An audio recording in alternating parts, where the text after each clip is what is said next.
Hello, ഇന്നത്തെ നമ്മുടെ video റോസുകളെ പരിചയപ്പെടാമെന്ന് പറയുന്ന സെക്ഷനാണ്. അപ്പോൾ വേറെ ആരുമല്ല, നമ്മുടെ ഇൻഗ്രിഡ് ബെർഗ്മാൻ റോസിനെയാണ് ഞാൻ ഇന്ന് നിങ്ങൾക്ക് പരിചയപ്പെടുത്തുന്നത്. ഏറെക്കുറെ എൻ്റെ ചാനലിലൂടെ നിങ്ങൾക്ക് ഈ റോസിനെ അറിയാം.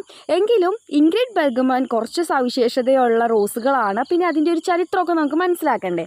അപ്പോൾ വീഡിയോയിലോട്ട് പോകുന്നതിന് മുന്നേ എൻ്റെ അമ്മ വീട്ടിൽ ഇൻഗ്രിഡ് ബെർഗ്മാൻ്റെ 1.5 വർഷത്തോളം അടുത്ത ഒരു വലിയ റോസാ ചെടി ഉണ്ടെന്ന് ഞാൻ പറഞ്ഞിട്ടുണ്ട്.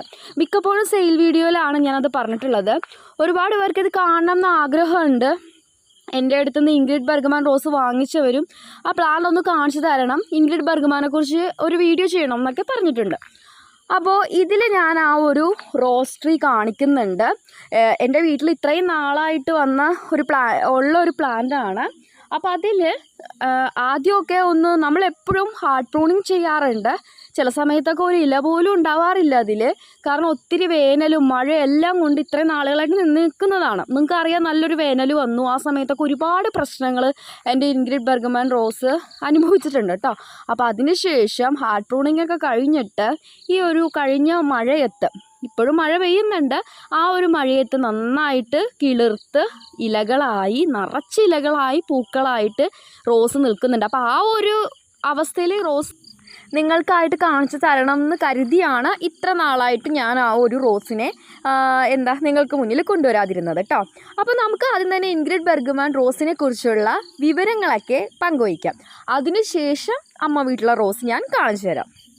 ഇൻഗ്രിഡ് ബെർഗ്മാൻ പേര് കേൾക്കുമ്പോൾ തന്നെ നമുക്കൊരു ഗാംഭീര്യം, ഒരു കനഗാംഭീര്യമൊക്കെ തോന്നുന്ന ഒരു പേരാണല്ലേ. അപ്പോൾ അതുപോലെ തന്നെ നല്ല പ്രൗഢിയിൽ നിൽക്കുന്ന ഒരു റോസാണ് കേട്ടോ. ഒരുപാട് സവിശേഷതകൾ ഈ റോസിനുണ്ട്. അതിനു മുന്നേ നമുക്ക് ഇൻഗ്രിഡ് ബെർഗ്മാൻ്റെ ചരിത്രം കേൾക്കാം. അപ്പോൾ നമ്മുടെ റോസ ഇൻഗ്രിഡ് ബെർഗ്മാൻ ഒരു ചുവന്ന ഹൈബ്രിഡ് ടീ റോസാണ് കേട്ടോ. ഡാനിഷ് കർഷകരായിട്ടുള്ള പെർണില്ലെ, മോഗൻസ് ഒലസൻ, അങ്ങനെ 2 പേര് ചേർന്നിട്ടാണ് നമ്മുടെ ഈ ഒരു സുന്ദരിയായിട്ടുള്ള ഇൻഗ്രിഡ് ബെർഗ്മാൻ റോസിനെ വികസിപ്പിച്ചെടുത്തിട്ടുള്ളത്. അവരുടെ കമ്പനി ആയിട്ടുള്ള പോൾസൺ റോസർ 1984 നമ്മുടെ ഈ ഒരു റോസിനെ ഇൻട്രൊഡ്യൂസ് ചെയ്തു.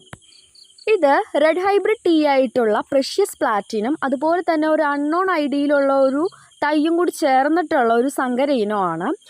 കുറച്ച് അധികം സവിശേഷതകൾ നമ്മുടെ ഇൻഗ്രിഡ് ബെർഗ്മാൻ റോസിനുണ്ടെന്ന് ഞാൻ പറഞ്ഞല്ലോ. അതായത് നല്ല വലിയ ചുവന്ന റോസാപ്പൂക്കളാണ് ഈ ഇൻഗ്രിഡ് ബെർഗ്മാൻ റോസിനുള്ളത്. പിന്നെ ഇതിൻ്റെ കളറെന്ന് പറയുന്നത് നല്ല വെൽവെറ്റ് നിറത്തിലുള്ള റെഡ് കളറാണ് കേട്ടോ. ഈ റോസിന് ഒരു പ്രത്യേക, മറ്റു റോസ് ഫ്ലവേഴ്സിനെയൊക്കെ അപേക്ഷിച്ച് നോക്കുമ്പോൾ ഒരു പ്രത്യേക ഭംഗി ഇൻഗ്രിഡ് ബെർഗ്മാൻ റോസിൻ്റെ ദളങ്ങൾക്ക് കാണുന്നുണ്ട്. അതുപോലെ തന്നെ നല്ല ആരോഗ്യത്തോടെ വിരിയുന്ന ഒരു പുഷ്പത്തിന് ഏകദേശം 26 മുതൽ 40 വരെ പെറ്റൽ കൗണ്ട്സ് ഉണ്ടായിരിക്കും കേട്ടോ. ജൂൺ മുതൽ സെപ്റ്റംബർ മാസം വരെയാണ് ഇൻഗ്രിഡ് ബെർഗ്മാൻ നന്നായിട്ട് നല്ലൊരു ആരോഗ്യത്തോടെ നിൽക്കുന്നതും അതുപോലെ ഒത്തിരി പൂക്കൾ തരുന്നതായിട്ടും കാണുന്നത്. ചിലപ്പോൾ ഒരു കുലയിൽ തന്നെ 3 പൂക്കളായിട്ടോ അല്ലെങ്കിൽ ഒറ്റൊരു തണ്ടിൽ ഒരു പൂവായിട്ടാണ് കാണുന്നത്. കൂടുതലും ഒറ്റൊരു തണ്ടിൽ ഒരു ഫ്ലവറാണ് കൂടുതലും കാണുന്നത് കേട്ടോ. 2 ഫ്ലവർ 3 ഫ്ലവറൊക്കെ അപൂർവമായിട്ടേ വിരിയാറുള്ളൂ. അതുപോലെ ഇവരുടെ ഇലകൾക്കും പ്രത്യേകതയുണ്ട് കേട്ടോ. ഒരു ഇരുണ്ട പച്ച നിറത്തിലാണ് ഇവരുടെ ഇലകൾ കാണപ്പെടുന്നത്. നല്ല ആരോഗ്യവതികളായിട്ടുള്ള ഇലകളാണ്, അത്യാവശ്യം നല്ല വലിപ്പമുള്ള ഇലകളാണ്. അപ്പോൾ ഇതിങ്ങനെ ഈ ഒരു ഇലകൾ നിൽക്കുന്നതിലും അവരുടേതായ, ഞാൻ പറഞ്ഞല്ലോ, ഒരു സവിശേഷതയുണ്ട്. അതെന്താണെന്ന് വെച്ചിട്ടുണ്ടെങ്കിൽ, കഠിനമായ ചൂടും തോരാതെ പെയ്യുന്ന മഴയെയും അതിജീവിക്കാൻ ഇവരുടെ ഈ ഒരു ഇലകൾക്ക് കഴിയാറുണ്ട്. മറ്റ് റോസ് പ്ലാന്റ്സ് എന്നൊക്കെ പറഞ്ഞാൽ കുറേ റോസ് പ്ലാന്റ്സൊക്കെ സെൻസിറ്റീവാണ്. നല്ല വെയിൽ വന്നാലും മഴ വന്നാലൊക്കെ പെട്ടെന്ന് നിങ്ങൾ കണ്ടിട്ടുണ്ടാവും, ചീത്തയായി പോകുന്നത് കണ്ടിട്ടുണ്ടാവും. പക്ഷേ ഇൻഗ്രിഡ് ബെർഗ്മാൻ്റെ റോസിന് അതിനെയൊക്കെ പ്രതിരോധിച്ച് നിൽക്കാനുള്ള കുറച്ച് കഴിവ് കൂടുതലുണ്ട് കേട്ടോ. അപ്പോൾ ഇലകളാണ് ഒരു പ്ലാന്റിൻ്റെ ഒരു പരിധി വരെ ഒരു പ്ലാന്റിനെ ഏറ്റവും നല്ല ഹെൽത്തി ആയിട്ട് നിർത്തുന്നത് അവരുടെ ഇലകളാണല്ലേ. അപ്പോൾ ഇൻഗ്രിഡ് ബെർഗ്മാൻ റോസ് നല്ല ആരോഗ്യത്തോടെ നിൽക്കാൻ കാരണം അവരുടെ ഇലകൾ തന്നെയാണ് കേട്ടോ. അതിൽ കൂടുതൽ സയൻറ്റിഫിക്കായിട്ട് എന്തൊക്കെയോ കാര്യങ്ങളുണ്ട്, അതെനിക്ക് കറക്റ്റായിട്ട് അറിയില്ല. ആ ഇലകൾക്ക് ഇരുണ്ട പച്ചനിറം, എനിക്ക് തോന്നുന്നു സൂര്യപ്രകാശത്തിനെയൊക്കെ ഒരു വിധത്തിൽ ആ ഒരു സഹിഷ്ണുത നിലനിർത്താനായിട്ടിത് സഹായിക്കുന്നുണ്ട്. ഇവർ അത്യാവശ്യം വലിപ്പം വെക്കുന്ന റോസാ ചെടിയാണ് കേട്ടോ. നല്ല രീതിയിൽ വലിപ്പം വെച്ച് പോകുന്ന റോസാ ചെടിയാണ്. നമുക്ക് എനിക്ക് തോന്നുന്നു ചെറിയ പാത്രങ്ങളെക്കാളും ചെറിയ ചെടിച്ചട്ടികളെക്കാളും നല്ലത് ഇൻഗ്രിഡ് ബർഗ്മാൻ വളർത്താൻ വലിയ ചെടിച്ചട്ടികളും അതുപോലെ തന്നെ മണ്ണിലോ വലിയ വലിയ കണ്ടെയ്നറുകളിലൊക്കെ നടുന്നതൊക്കെ നല്ലതായിരിക്കും. കാരണം ഇവർക്ക് വേര് കൂടുതലാണ്. ഞാൻ ഇൻഗ്രിഡ് ബർഗ്മാൻ പറഞ്ഞു എൻ്റെ അമ്മ വീട്ടിലുണ്ടെന്ന് പറഞ്ഞു. അമ്മ വീട്ടിലെ ചെടിയെയും കൂടി നിങ്ങൾക്ക് പരിചയപ്പെടുത്തി കഴിയുമ്പോൾ ഏകദേശം അതിനെപ്പറ്റിയുള്ള കാര്യങ്ങളൊക്കെ നിങ്ങൾക്ക് അറിയാൻ പറ്റും. ഇനി ബാക്കി വിശേഷം ഞാൻ അമ്മ വീട്ടിലെ ചെടി കാണിച്ച് തന്നിട്ട് ബാക്കി വിശേഷം പറയാം. തീർന്നിട്ടില്ല കേട്ടോ, ആരും വീഡിയോ പകുതി വെച്ച് സ്റ്റോപ്പ് ചെയ്ത് പോകരുത്. ഇതാണ് എൻ്റെ അമ്മ വീട്ടിലുള്ള ഇൻഗ്രിഡ് ബർഗ്മാൻ റോസ് എന്ന് പറയുന്നത്. അപ്പോൾ നിങ്ങളിത് കാണുമ്പോൾ വിചാരിക്കും ഇങ്ങനെ നിൽക്കുന്നൊരു റോസിനെ ആണോ ഇത്രയും പുകഴ്ത്തി പറഞ്ഞതെന്ന്. ഒരിക്കലും അങ്ങനെ ചിന്തിക്കരുത്. നല്ലൊരു വേനൽ വന്നല്ലോ, ആ സമയത്ത് നിങ്ങളെ കാണിക്കാൻ വേണ്ടി എടുത്ത ഒരു വീഡിയോ ആണ്. ഒരിക്കലും ഇൻഗ്രിഡ് ബർഗ്മാനെ പരിചയപ്പെടുത്താൻ വേണ്ടി എടുത്ത വീഡിയോ അല്ല. ഹാർഡ് പ്രൂണിങ് കാണിച്ചു തരാൻ വേണ്ടി, എങ്ങനെയാണ് ഇൻഗ്രിഡ് ബർഗ്മാനിൽ പ്രൂണിങ് നടത്തുന്നതെന്ന് കാണിച്ചു തരാൻ വേണ്ടി ഞാൻ എടുത്തു വെച്ചൊരു വീഡിയോ ആയിരുന്നു. പക്ഷെ അതെനിക്ക് ഉപകാരപ്പെട്ടു എന്നാണ് തോന്നുന്നത് കേട്ടോ. ഇതാണ് ഇൻഗ്രിഡ് ബർഗ്മാൻ്റെ ഒരു കമ്പിൻ്റെയൊക്കെ ഒരു ഇത് കേട്ടോ. നിങ്ങൾ നോക്കി എത്ര ആരോഗ്യമുള്ള കമ്പാണ്. നമുക്ക് ശരിക്കും ഇതിൻ്റെ മുള്ളുകൾ അതും എടുത്തു പറയേണ്ടതാണ്. വളരെ കാഠിന്യവും ദൃഢവുമായിട്ടുള്ള മുള്ളുകളാണ്. നമ്മുടെ ശരീരഭാഗങ്ങളിലൊക്കെ കൊണ്ടു കഴിഞ്ഞിട്ടുണ്ടെങ്കിൽ നല്ല രീതിയിൽ മുറിവുകൾ പറ്റാൻ ചാൻസ് ഉള്ള അത്രയും ബലമുള്ള മുള്ളുകളാണ് ഈ ഇൻഗ്രിഡ് ബർഗ്മാൻ റോസിനുള്ളത്. ഇത് നിങ്ങൾക്കിപ്പോൾ ഇത് നോക്കിയാൽ തന്നെ അറിയാം, ഒത്തിരി തളിരുകൾ അവിടെ ഇവിടെയൊക്കെ ആയിട്ടുണ്ട്. ഇതൊരു വലിയ പ്ലാന്റ് ആണ്. അതാണ് താഴെ ഭാഗത്തൊന്നും ഇലകൾ കാണാത്തത്. അതുമല്ല, നല്ല വേനൽ സമയത്ത് ഇതിൻ്റെ ഇലകളെല്ലാം കൂടുതലും കട്ട് ചെയ്ത് കളഞ്ഞു. കുറേ ഇങ്ങനെ മുരടിച്ച പോലെയൊക്കെ ആയി. നല്ല രീതിയിൽ നമ്മുടെ ഗാർഡനിൽ മറ്റു ചെടികളൊക്കെ നശിച്ചാലും നല്ല രീതിയിൽ ഇവർ നിൽക്കൂട്ടോ. അതാണ് ഇവരുടെ ഒരു കഴിവ്. അപ്പോൾ ഇതിൻ്റെ ഇതെല്ലാം കട്ട് ചെയ്ത് കളഞ്ഞിട്ട് തളിര് വന്ന് ചെറിയ മുട്ടുകളൊക്കെ നമുക്ക് അവിടെ ഇവിടെയൊക്കെ ആയിട്ട് കാണാം. അപ്പോൾ ഈ ഒരു വീഡിയോ എടുത്ത് കഴിഞ്ഞിട്ട്, ഈ വീഡിയോ എടുക്കുന്ന സമയത്ത് ഞാനിത് കട്ട് ചെയ്യുന്നുണ്ട് കേട്ടോ. അപ്പോൾ ഒരുപാട് കമ്പുകളൊക്കെ ഞാൻ കട്ട് ചെയ്ത് കളഞ്ഞു. അതിൽ ഡെഡായിട്ട് നിന്നിട്ടുള്ള ഭാഗങ്ങൾ, അതായത് പൂക്കളുണ്ടായിട്ട് ഡെഡായിട്ട് നിന്നിട്ടുള്ള പാർട്സൊക്കെ ഞാൻ അതിൽ നിന്ന് മുറിച്ച് കളഞ്ഞിട്ടുണ്ട്. അങ്ങനെ ചെയ്തപ്പോൾ പിന്നെ വേറെ കുറച്ച് കാര്യമുണ്ട് കേട്ടോ. ഇതൊരു ആഞ്ഞിലി മരത്തിൻ്റെ അടിയിലായിട്ടാണ് ഈ റോസ്. അപ്പോൾ ഷെയ്ഡൊക്കെ ഇടും, നല്ല വെയിൽ കിട്ടും. ആഞ്ഞിലി മരം നല്ല പൊക്കത്തിലാണ് പോയേക്കുന്നത്. അപ്പോൾ സൂര്യപ്രകാശം കിട്ടുന്നതിൽ പ്രശ്നമില്ല. പക്ഷെ ഉണ്ടായ ഒരു പ്രോബ്ലം എന്താണെന്ന് വെച്ചിട്ടുണ്ടെങ്കിൽ, ആഞ്ഞിലി മരത്തിൽ പഴം ആ ഒരു ചെറിയ ചക്ക പോലെ ഉണ്ടാവുമല്ലോ, എന്നാണ് അതിനെ പറയുന്നത്, ഞങ്ങൾ മറ്റെന്താണ് ആഞ്ഞിലിച്ചക്ക എന്നാട്ടാ പറയുന്നത്. അപ്പോൾ അത് പഴുത്ത് കഴിയുമ്പോൾ അതിൻ്റെ ചെറിയ ചുളകൾ ഇങ്ങനെ പഴം താഴത്തോട്ട് വീഴുമ്പോൾ നമ്മുടെ ഈ ബർഗ്മാൻ റോസിലൊക്കെ വന്ന് വീണിട്ടുണ്ട്. അപ്പോൾ ആഞ്ഞിലിയുടെ കുരു അതിൽ തന്നെ കിടന്ന് മുളച്ച് ഒരു 10-20 തൈകളാണ് അതിൽ മുളച്ച് നിന്നേച്ചത്. അതുപോലെ എൻ്റെ അമ്മ കുറേ വേസ്റ്റൊക്കെ കൊണ്ടുവന്ന്, വേസ്റ്റ് എന്ന് പറഞ്ഞാൽ പച്ചക്കറിയൊക്കെ അരിഞ്ഞിട്ടുള്ള വേസ്റ്റുകളൊക്കെ കൊണ്ടുവന്ന് അതിലിടുമായിരുന്നു. അപ്പോൾ അങ്ങനെ അതിൽ കുറച്ച് പച്ചക്കറിയുടെ തൈ മുളച്ച് വന്നു. അപ്പോൾ നല്ല വലിയ പോട്ടാണ് കേട്ടോ, അതുകൊണ്ടാണ് ഇതൊക്കെ മുളച്ച് വന്നത്. അപ്പോൾ അതെല്ലാം ഞാൻ പറിച്ച് കളഞ്ഞു, എല്ലാം ക്ലീൻ ചെയ്തു. കാരണം റോസ് അവർക്ക് അവരുടെ ഫുഡും കാര്യങ്ങളൊക്കെ അവർക്ക് കിട്ടിയാലേ വളരുള്ളൂ. അതിൻ്റെ കൂടെ ഇങ്ങനെയുള്ള കുറേ സഹജീവികൾ വളർന്നു വന്നാൽ അവിടെ കോമ്പറ്റീഷൻ എന്ന് പറഞ്ഞൊരു സംഭവം നടക്കും അല്ലേ. അപ്പോൾ അതുകൊണ്ട് അതെല്ലാം ക്ലീൻ ചെയ്തു. അപ്പോൾ എല്ലാം ഒന്നും ഞാൻ വീഡിയോയിൽ എടുത്തില്ല, എനിക്ക് അതിനുള്ള സമയമൊന്നും ഉണ്ടായില്ല. അപ്പോൾ ഈ ഇൻഗ്രിഡ് ബർഗ്മാൻ കട്ട് ചെയ്യുമ്പോൾ ശ്രദ്ധിക്കേണ്ട കാര്യം, ചെടി എപ്പോഴും നമ്മൾ ഹാർഡ് പ്രൂണിങ് ആണ് ചെയ്യുന്നത്. ഇത് ഹാർഡ് പ്രൂണിങ് ഒക്കെ ചെയ്ത് കഴിഞ്ഞിട്ടുള്ളൊരു പ്ലാന്റ് ആണ് കേട്ടോ. നല്ല പൊക്കത്തിൽ പോയൊരു പ്ലാന്റ് ആണ്. പിന്നെ നമ്മൾ കട്ട് ചെയ്യുമ്പോൾ നമ്മൾ ഏത് ചെടിയാണെങ്കിലും എന്ത് ചെയ്യും, നല്ല പോലെ മുറിച്ചങ്ങ് കളയോ അല്ലേ. പക്ഷേ ഇൻഗ്രിഡ് ബർഗ്മാൻ റോസിൽ ഒരു പൂവ് ഉണ്ടായിക്കഴിഞ്ഞാൽ ആ പൂവിൻ്റെ തൊട്ട് താഴെ തന്നെ അടുത്ത തളിര് വരുവാണ്. ഒരുപാട് ഇറക്കി കട്ട് ചെയ്യാണ്ട് ഓരോ ഇലകളുടെ ഉള്ളിൽ നിന്നും അടുത്ത തളിര് മുളച്ച് വരുന്നുണ്ട്. അപ്പോൾ അങ്ങനെ ഒരു പ്രത്യേകതയും ഈ റോസിനുണ്ട് കേട്ടോ. അതുകൊണ്ട് തന്നെ എനിക്കിത് ഒത്തിരി കട്ട് ചെയ്ത് കളയാൻ തോന്നാറില്ല. പക്ഷേ നമുക്ക് പ്രൂണിങ് ചെയ്യാണ്ട് നിവർത്തിയില്ല. വലിയൊരു പ്ലാന്റൊക്കെ ഒരുപാട് കട്ട് ചെയ്ത് കളയാമെന്ന് പറഞ്ഞിട്ടുണ്ടെങ്കിൽ വളരെ സങ്കടമുള്ളൊരു കാര്യമാണ്. പ്രൂണിങ് ഒക്കെ ചെയ്തു. അതിനുശേഷം നല്ലൊരു മഴ കിട്ടിക്കഴിഞ്ഞപ്പോൾ നമ്മുടെ ഇൻഗ്രിഡ് ബർഗ്മാൻ റോസിൽ നിങ്ങളിപ്പോൾ ഇതിലെ അവസ്ഥയൊക്കെ കണ്ടല്ലോ, അത് ഇലകളൊന്നുമില്ല, അങ്ങനെ നിൽക്കുവാണ്. പക്ഷേ ഞാൻ പറയുന്നു, പ്രൂണിങ് ഒക്കെ കഴിഞ്ഞു, നല്ല മഴ കൊണ്ടു കഴിഞ്ഞപ്പോൾ ഇപ്പോൾ ഇൻഗ്രിഡ് ബർഗ്മാൻ റോസിൽ നിറച്ച് ഇലകളും പൂക്കളുമാണ്. ഇനി ഞാൻ ആ പ്ലാന്റ് നിങ്ങളെ കാണിച്ചു തരാം. ഇലകൾ കട്ട് ചെയ്ത് കഴിഞ്ഞിട്ടൊരു മഴ പെയ്ത സമയത്ത്, ആ ഒരു മഴ കൊണ്ട് നിൽക്കുന്ന സമയത്ത് ഞാൻ പോയൊരു വീഡിയോ എടുത്തു. കാരണം എനിക്ക് സന്തോഷമായിരുന്നു. നല്ല വേനലിൻ്റെ സമയത്താണ് ഞാനത് കട്ട് ചെയ്തത്. അതിൻ്റെ ഒരു മഴ കിട്ടി. ആ മഴ കൊണ്ട് കഴിഞ്ഞപ്പോഴത്തേക്കും ഇനി ഈ ചെടി ശരിയായിക്കോളും എന്ന് എനിക്കറിയാമായിരുന്നു. നശിച്ചൊരിക്കലും പോവില്ല കേട്ടോ. പിന്നെ എടുത്തു പറയാനുള്ള കാര്യം, ഇതൊന്നും ഓൺ റൂട്ട് റോസ് അല്ല കേട്ടോ, നാടൻ ബഡ്ഡിങ് ആണ്, നാടൻ ബഡ്ഡിങ് പ്ലാന്റ് ആണ്. അപ്പോൾ അതൊക്കെ കുറച്ച് ആളുകൾക്ക് ഡൗട്ടാണ് ഈ നാടൻ ബഡ്ഡിങ് പിടിക്കുമെന്ന്. ഇപ്പോൾ എൻ്റെ കയ്യിലുള്ള വലിയ പ്ലാന്റ് നിങ്ങൾ കണ്ടില്ലേ, അത് നാടൻ ബഡ്ഡിങ് ആണ് കേട്ടോ. അപ്പോൾ ഞാൻ കാണിച്ചു തരാം. ഇതാണ് ഇപ്പോൾ എൻ്റെ അമ്മ വീട്ടിലുള്ള, ഞാൻ ഇതെല്ലാം കട്ട് ചെയ്ത് കളഞ്ഞിട്ട് എൻ്റെ അമ്മ വീട്ടിലുള്ള ഇൻഗ്രിഡ് ബർഗ്മാൻ റോസ്.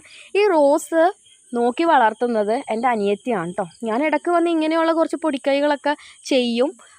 ഇപ്പോൾ കട്ട് ചെയ്ത് നിർത്തി കൊണ്ടുപോയെടുത്ത് സെറ്റ് ചെയ്തൊക്കെ വെച്ചേക്കുവാണ്. ഇതിൻ്റെ താഴ്ഭാഗം ഞാൻ കാണിച്ചു തരുന്നത് നിങ്ങൾ കണ്ടല്ലോ, അതിൻ്റെ കടഭാഗം എന്ന് പറയാം അല്ലേ, അത്രയും സ്ട്രോങ് ആയിട്ട് നിൽക്കുന്ന ഒരു പ്ലാന്റ് ആണ്. പിന്നെ അതുപോലെ തന്നെ നല്ല ഹൈറ്റിൽ പോയിട്ടുണ്ട്. ഞാൻ പറഞ്ഞു വലിയൊരു ചെടിയാണ്. നിങ്ങൾക്ക് ഇതിവിടെ അടുത്തു നിന്ന് കണ്ടാലാണ് ആ ചെടിയുടെ വലിപ്പം മനസ്സിലാവുള്ളൂ.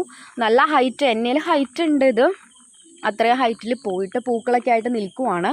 പൂക്കൾ നല്ല വലിപ്പം വെക്കും കേട്ടോ. ഇതിലിപ്പോൾ ചാണകപ്പൊടി മാത്രം ആഡ് ചെയ്തിട്ടുള്ളൂ. ഞാൻ നിങ്ങളോട് മിക്കപ്പോഴും പറയാറുണ്ട്, അമ്മ വീട്ടിൽ പ്രത്യേകിച്ച് ഞാൻ വളങ്ങളൊന്നും അങ്ങനെ കൊണ്ടൊന്നും കൊടുക്കാറില്ല, ഞാൻ വിട്ടു പോകും. അപ്പോൾ ചാണകപ്പൊടിയിലാണ് ഈ റോസ് ഇങ്ങനെ വളർന്ന് നിൽക്കുന്നത്. നമ്മുടെ ഈ ഒരു വേനലും മഴയൊക്കെ വന്നപ്പോൾ കുറേ റോസുകൾ മുരടിച്ചും ചീത്തയൊക്കെ പോയി. എന്നിട്ടും അവരത്രയും പിടിച്ചു നിന്നു. ഒരു നല്ല ഹാർഡ് പ്രൂണിങ് ഒക്കെ കൊടുത്തു കഴിഞ്ഞ് ഒന്ന് സെറ്റാക്കി വെച്ചപ്പോൾ നിൽക്കുന്ന ഒരു നിൽപ്പ് നിങ്ങൾ കണ്ടില്ലേ. അപ്പോൾ ഞാൻ ഇത്ര നേരം പറഞ്ഞ ഇൻഗ്രിഡ് ബർഗ്മാൻ്റെ സവിശേഷതകളെല്ലാം കറക്റ്റാണെന്ന് പ്രൂവ് ചെയ്തല്ലോ. അതാണ് ഞാൻ ഇങ്ങനെ ഒരു വീഡിയോ ചെയ്യാൻ വേണ്ടിയാണ് വെയിറ്റ് ചെയ്തത് കേട്ടോ. നമുക്ക് ഫ്ലവറൊക്കെ ഒന്ന് വിരിഞ്ഞ് കഴിഞ്ഞിട്ട് വീഡിയോ ഇട്ട് കഴിഞ്ഞാൽ നമുക്ക് കുറച്ചും കൂടി മനസ്സിലാവുമെന്ന് ഞാൻ വിചാരിച്ചു. അപ്പോൾ അടിപൊളി ഒരു റോസ് പ്ലാന്റ് ആണ് ഇൻഗ്രിഡ് ബർഗ്മാൻ എന്ന് പറയുന്നത്. ഇവിടെ വീട്ടിലുള്ള പ്ലാന്റ് എന്ന് പറഞ്ഞാൽ നമുക്കൊരു വലിപ്പമുള്ളൊരു അമ്മച്ചെടിയാണെന്ന് പറയാം. ഒരു അമ്മയാണ് ആ ഒരു ഇൻഗ്രിഡ് ബർഗ്മാൻ റോസ്. ഇപ്പോൾ അത്രയും ബുഷി എന്ന് പറയാൻ പറ്റില്ലല്ലോ, ഇതൊരു ക്ലൈംബ് ചെയ്ത് പോകുന്ന റോസ് ആയതുകൊണ്ട് അത്രയും വലിയൊരു പ്ലാന്റ് ആണിത്. നമുക്ക് തൊടാൻ തന്നെ, എനിക്കും ഈ ഒരു റോസാ ചെടി കാണുമ്പോൾ മറ്റ് റോസാ ചെടികളെ പോലെയല്ല, ഒരു അത്രയും അത്രയും കെയർ ചെയ്ത് പതുക്കെ തൊടുന്നതിന് വേറെയും കാര്യമുണ്ട് കേട്ടോ. മുള്ളുകളെന്ന് പറഞ്ഞാൽ നിങ്ങൾ വിചാരിക്കുന്ന ഒരു മുള്ളേ അല്ല, ഇത് നല്ലൊരു മെച്ചുറായിട്ടുള്ളൊരു പ്ലാന്റ് ആണ്. അതിൻ്റേതായ മുള്ള് കാര്യങ്ങളൊക്കെ ഉണ്ട് കേട്ടോ. അപ്പോൾ അമ്മ വീട്ടിൽ ഇൻഗ്രിഡ് ബർഗ്മാൻ റോസ് നിങ്ങൾ കണ്ടല്ലോ. തീർന്നിട്ടില്ല, അമ്മ വീട്ടിലുള്ള റോസുകളുടെ ഒരു വീഡിയോ ഞാൻ വേറെ ചെയ്യുന്നുണ്ട് കേട്ടോ. അപ്പോൾ നിങ്ങൾ ചാനലിൽ നോക്കിയാൽ മതി, മിക്കവാറും നാളെ തന്നെ അപ്ലോഡ് ആവും. അപ്പോൾ കൂടുതലും എല്ലാവരും, ഞാൻ കുറേ ഷോർട്സൊക്കെ ഇടുമ്പോൾ എല്ലാവരും എൻ്റെ അടുത്ത് ചോദിക്കുന്നത് എന്ത് വളമാണ് അതിൽ കൊടുത്തേക്കുന്നതെന്നാണ്. വളമൊന്നുമില്ല, ഈ ഒരു ചാണകം തന്നെയാണ് ഇവിടെ യൂസ് ചെയ്യുന്നത്. പിന്നെ എല്ലാ ചെടികളും അഭിമുഖീകരിക്കുന്ന കീടങ്ങളും കുറേ പ്രശ്നങ്ങളൊക്കെ ഉണ്ട്. അപ്പോൾ നല്ലൊരു കീടനാശിനി നിങ്ങളെനിക്ക് പറഞ്ഞു തരണം എന്നാണ് ഞാൻ പറയുന്നത്. കാരണം ഒത്തിരി റോസ് പ്ലാന്റ്സ് ഞാനിവിടെ സെറ്റ് ചെയ്ത് വെച്ചിട്ടുണ്ട്, വീഡിയോ കാണിച്ചു തരാം കേട്ടോ. അപ്പോൾ അതിലൊക്കെ മൊട്ടുകളൊക്കെ ഇഷ്ടം പോലെ ഇട്ടിട്ടുണ്ട്. പക്ഷേ എനിക്ക് നല്ലൊരു കീടനാശിനി പറഞ്ഞു തരണം. നിറച്ച് ഒരു പ്രാണി വന്ന ഇലകളൊക്കെ തിന്നുവാണ്. അപ്പോൾ ഇൻഗ്രിഡ് ബർഗ്മാൻ റോസ് നിങ്ങൾ കണ്ടല്ലോ അമ്മ വീട്ടിൽ. ഇത് നേരിട്ട് കണ്ടിട്ടുണ്ടെങ്കിൽ ആ ഒരു വലിയൊരു പ്ലാന്റ് ആണ് കേട്ടോ ഇത്. നമ്മുടെ വീഡിയോയിലൊക്കെ എങ്ങനെയാണ് കിട്ടുന്നതെന്ന് അറിയില്ല. പിന്നെ നമുക്ക് ഇൻഗ്രിഡ് ബർഗ്മാൻ്റെ സവിശേഷതകൾ തീർന്നിട്ടില്ല. ഇനി ഇവർക്ക് അവാർഡുകൾ കാര്യങ്ങളൊക്കെ കിട്ടിയിട്ടുണ്ട്. അപ്പോൾ അത് ഏതൊക്കെയാണെന്ന് നമുക്കൊന്ന് നോക്കാം. അപ്പോൾ ഇത്രയും അടിപൊളി ഒരു റോസ് അല്ലേ, ഇത്രയും സവിശേഷതയുള്ള ഒരു റോസ് എന്തായാലും ഒരുപാട് അവാർഡ് വാരി കൂട്ടിയിട്ടുണ്ടാകും.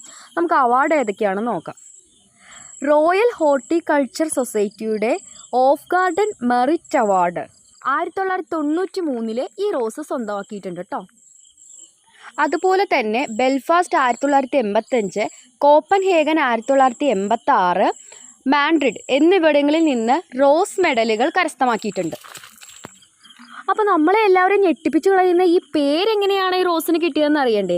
സ്വീഡിഷ് നടിയായ ഇൻഗ്രിഡ് ബർഗ്മാനോടുള്ള ബഹുമാനാർത്ഥം 1915 ഈ ഒരു അടിപൊളി റോസിന് ഇൻഗ്രിഡ് ബർഗ്മാൻ എന്നുള്ള പേര് കിട്ടിയത് കേട്ടോ. അപ്പോൾ ഇത്രയും കാര്യങ്ങളാണ് എനിക്ക് ഇൻഗ്രിഡ് ബർഗ്മാനെക്കുറിച്ച് നിങ്ങളോട് പറയാനുള്ളത് കേട്ടോ.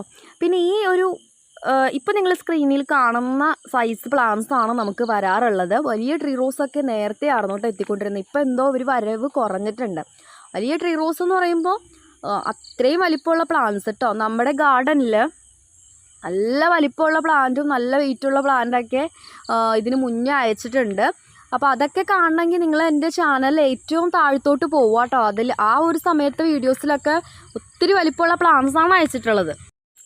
ഇപ്പോൾ ഇവരുടെ ഈ ഒരു സൈസിലുള്ള പ്ലാന്റ് കിട്ടുന്നത് തന്നെ അപൂർവമാണ് കേട്ടോ. അപ്പോൾ പ്രീ ബുക്കിംഗ് വഴിയാണ് ഇൻഗ്രിഡ് ബർഗ്മാൻ റോസ് ഇപ്പോൾ സെയിലിനുള്ളത്. ഈ ഒരു വീഡിയോ കണ്ടിട്ട് ഇഷ്ടം തോന്നി ചിലപ്പോൾ ഒത്തിരി ആളുകൾ വേണം എന്ന് പറഞ്ഞ് വരാം. പക്ഷേ താൽക്കാലികമായിട്ട് നമ്മൾ ഇൻഗ്രിഡ് ബർഗ്മാൻ്റെ പ്രീ ഓർഡർ എടുക്കുന്നത് സ്റ്റോപ്പ് ചെയ്ത് വെച്ചേക്കുവാണ്. വേറൊന്നുമല്ല, ഞാൻ കഴിഞ്ഞ ഒരു വീഡിയോയിൽ എൻ്റെ ഒരു ഫ്രണ്ട് അവൻ്റെ ഒരു ഗേൾ ഫ്രണ്ടിന് ഇൻഗ്രിഡ് ബർഗ്മാൻ റോസാണ് ഗിഫ്റ്റ് ചെയ്തത്. ആ ഒരു വീഡിയോ ഇട്ടതിൽ ശേഷം ഒത്തിരി ആളുകൾ ഇൻഗ്രിഡ് ബർഗ്മാൻ റോസ് വേണം എന്നും പറഞ്ഞ് വന്നു. പക്ഷേ ഞാൻ നിങ്ങളുടെ അടുത്ത് പല വീഡിയോസിലും പറഞ്ഞിട്ടുണ്ട്, നമുക്ക് റോസുകൾ വരുന്നത് വളരെ കുറവാണ്. അപ്പോൾ പ്രീ ഓർഡർ എടുക്കുന്നതിനും ഒരു പരിധിയുണ്ട്. അപ്പോൾ ഒരു 10 റോസിൽ കൂടുതലൊന്നും ഓർഡർ ആർക്കും എടുക്കില്ല. അതായത് ആർക്കും എന്നല്ല, ഒരു റോസും പ്രീ ഓർഡർ എടുക്കാറില്ല. കാരണം റെയറായിട്ട് വരുന്ന റോസാണ്. നമ്മൾ ഒത്തിരി എണ്ണം എടുത്തു കഴിഞ്ഞ് ഇത് എപ്പോൾ കിട്ടുമെന്ന് നമുക്കറിയില്ല. അപ്പോൾ ചില റോസുകൾ 3 പേർക്ക് മാത്രം പ്രീ ഓർഡർ എടുക്കുന്ന റോസുകൾ വരെ ഉണ്ട് കേട്ടോ. അപ്പോൾ ഇൻഗ്രിഡ് ബർഗ്മാൻ്റെ ഓർഡറൊക്കെ നമ്മളിപ്പോൾ സ്റ്റോപ്പ് ചെയ്തേക്കുവാണ്. അതൊക്കെ ഇനി വന്ന് അവർക്കൊക്കെ കൊടുത്തു കഴിഞ്ഞിട്ടാണ് വീണ്ടും പ്രീ ഓർഡർ ബുക്കിംഗ് സ്റ്റാർട്ട് ചെയ്യുള്ളൂ. അപ്പോൾ ഞാൻ എന്തായാലും ഇതിൽ അറിയിക്കുന്നതായിരിക്കും കേട്ടോ. അപ്പോൾ ഇൻഗ്രിഡ് ബർഗ്മാൻ റോസ് അത്രയും വെറൈറ്റി ആയിട്ടുള്ള അത്രയും അടിപൊളി റോസാണ്. നിങ്ങൾക്ക് എല്ലാവർക്കും ഈ ഒരു റോസിനെ വളരെയധികം ഇഷ്ടപ്പെട്ടു എന്ന് വിചാരിക്കുന്നു. അമ്മ വീട്ടിലുള്ള ഈ ഒരു പ്ലാന്റിൻ്റെ അപ്ഡേഷനും കാര്യങ്ങളും ഞാൻ ഇടയ്ക്കിടയ്ക്കൊക്കെ ഇടാം കേട്ടോ. ഇപ്പോൾ ഞാൻ ഇന്ന് ഈ വീഡിയോ എടുക്കുന്ന സമയത്തും അതിൽ പൂക്കളുണ്ട്, നിറച്ചിലകളും കാര്യങ്ങളൊക്കെ ഉണ്ട്. ഞാൻ അതൊരു വീഡിയോ ആയിട്ട് ഷോർട്ട് വീഡിയോ ആയിട്ട് ഇടാം. അപ്പോൾ ഇത്രയേ ഉള്ളൂ. മറ്റൊരു വീഡിയോ ആയിട്ട് വീണ്ടും വരാം. അതുവരെ ബൈ.